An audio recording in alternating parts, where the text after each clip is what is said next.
Assalamualaikum warahmatullahi wabarakatuh. Solih-solihah semuanya, untuk sirah pekan ini masih melanjutkan sirah pekan lalu ya. Masih ingat nggak sirah pekan lalu? Ya, sirah pekan lalu adalah tentang Abu Bakar Asy-Siddiq alaihi salam. Untuk sirah pekan ini masih melanjutkan sirah dari yang pekan kemarin. Silahkan disimak ya. Semuanya silahkan disimak sampai selesai. Selamat menyaksikan. Ketika Rasulullah Shallallahu Alaihi Wasallam jatuh sakit, kemudian sakitnya semakin parah. Beliau bersabda, "Suruhlah Abu Bakar untuk menjadi imam sholat." Sebagian ulama sahabat memahami bahwa perintah ini adalah petunjuk Nabi Muhammad Shallallahu Alaihi Wasallam bahwa Abu Bakar adalah sahabat yang paling utama. Rasulullah juga pernah berpesan kepada Bilal sahabatnya, "Wahai Bilal, jika waktu sholat telah tiba dan aku belum datang, mintalah Abu Bakar menjadi imam." Oleh karena itu, setelah Rasulullah Shallallahu Alaihi Wasallam wafat, Abu Bakar dibaiat sebagai pengganti pemimpin umat Islam. Ia menjabat sebagai khalifah selama sekitar 3 tahun. Selama memimpin kaum muslimin, Abu Bakar telah banyak memberikan karya-karya penting bagi perkembangan Islam dan kemajuan kaum muslimin. Antara lain, memerangi orang-orang murtad yang keluar dari Islam, melanjutkan rencana pengiriman pasukan Usamah bin Zaid yang sebelumnya telah dipersiapkan oleh Rasulullah Shallallahu Alaihi Wasallam, memerangi para pembangkang zakat, memerangi nabi palsu Musailamah al-Kadzab, dan membukukan Al-Quran. Ide pembukuan Al-Quran datang dari sahabat Umar radhiyallahu anhu. Awalnya, Abu Bakar berkali-kali menolak pendapat itu. Namun setelah terjadi diskusi panjang, akhirnya Abu Bakar menerima hal tersebut. Lalu Abu Bakar memanggil sahabat Zaid bin Sabit, yaitu sahabat yang menjadi pencatat wahyu di masa Nabi Muhammad Shallallahu Alaihi Wasallam. Dia bercerita kepadanya, "Sesungguhnya Umar telah mendatangiku dan ia berkata kepadaku, banyak sahabat penghafal Al-Quran yang gugur dalam perang Yamamah, yaitu perang melawan Musailamah al-Kadzab, sang nabi palsu dan pasukannya. Aku khawatir peristiwa serupa juga menimpa para qurra, para penghafal Al-Quran dalam peristiwa lainnya. Akibatnya akan hilang sebagian besar dari Al-Quran. Wahai Zaid, engkau anak muda yang cerdas. Kami mempercayaimu sepenuhnya bahwa engkau juga juru tulis wahyu Rasulullah.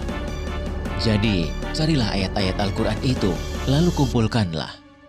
Zaid menolak sambil berkata kepada Abu Bakar dan Umar, "Mengapa kalian akan melakukan sesuatu yang tidak pernah dilakukan oleh Rasulullah Shallallahu Alaihi Wasallam? Demi Allah, ini perbuatan yang baik." Tukas Abu Bakar. Zaid mengulangi penolakannya "Tidak, sambil bergumam, andai kata ia membebaniku untuk memindahkan sebuah gunung, itu jauh lebih ringan daripada perintahnya menghimpun ayat-ayat Al-Quran."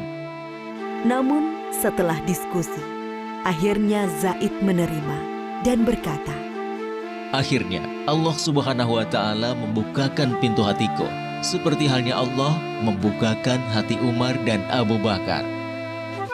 Mulailah aku mengumpulkan ayat-ayat Al-Quran yang tertulis di dedaunan, pelepah kurma, tulang belulang, juga dari para penghafal Al-Quran. Setelah terkumpul menjadi satu mushaf, Khalifah Abu Bakar menyimpannya sampai wafatnya. Inilah jasa Abu Bakar yang sangat berharga dan masih bisa dirasakan oleh kaum muslimin hingga saat ini. Pada hari-hari terakhirnya, Abu Bakar sakit demam sekitar 15 hari. Beliau pun masih berpikir untuk kebaikan Islam dan kaum muslimin. Abu Bakar berusaha mencarikan pemimpin terbaik bagi kaum muslimin, memikirkan persatuan kaum muslimin, menjauhkan kaum muslimin dari perselisihan.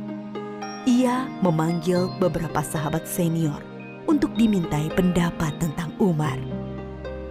juga meminta Utsman bin Affan untuk menuliskan surat wasiat, lalu memberinya cap stempel dan membawanya keluar untuk dibacakan kepada kaum muslimin agar mentaati keputusan Abu Bakar dalam menetapkan Umar bin Khattab sebagai penggantinya memimpin umat Islam. Aisyah, putri Abu Bakar, berkisah, pada penghujung usianya, Abu Bakar bertanya kepadanya, Pada hari apakah Rasulullah Shallallahu Alaihi Wasallam wafat? Aku menjawab, pada hari Senin. Ia berkata, Semoga aku meninggal antara saat ini hingga malam nanti. ternyata ia meninggal pada malam Selasa dan dimakamkan sebelum subuh.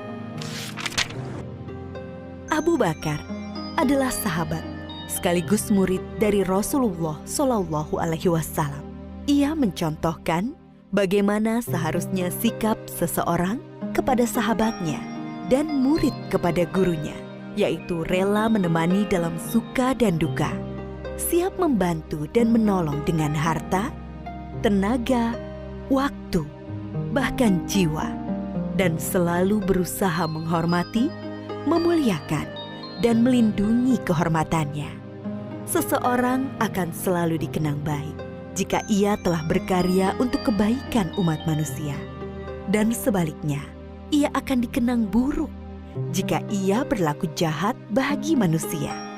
Oleh karena itu, hendaklah kita beramal baik sebanyak-banyaknya, kebaikan untuk Islam dan kaum muslimin atas dasar iman kepada Allah akan menjadi jariah, pahalanya terus mengalir meski seseorang telah meninggal dunia.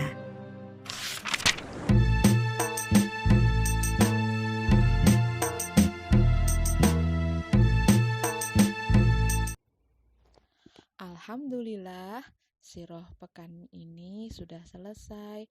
Untuk sirah tentang Abu Bakar Asy-Syiddiq alaihi salam ada 2 pekan ya teman-teman. Nah, kira-kira semuanya sudah tahu ya tentang kemuliaan Abu Bakar Asy-Syiddiq alaihi salam. Nah, solih-solihah semuanya, silahkan mengirimkan voice note kepada ustadzah kelasnya masing-masing tentang kemuliaan Abu Bakar Asy-Syiddiq alaihi salam.